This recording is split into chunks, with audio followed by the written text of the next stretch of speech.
Croacia, a partir del error de Caballero, expulsó. Queridos argentinos, qué duro es y qué rápido puede pasar cuando las cosas no salen. Ni él fabricó las situaciones, ni tampoco los compañeros del contrato. Croacia 3-0.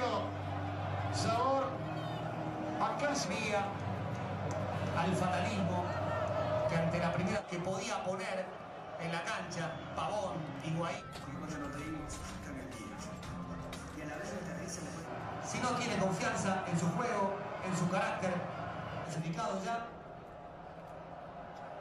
con 6 puntos del equipo que estuvieron a la altura.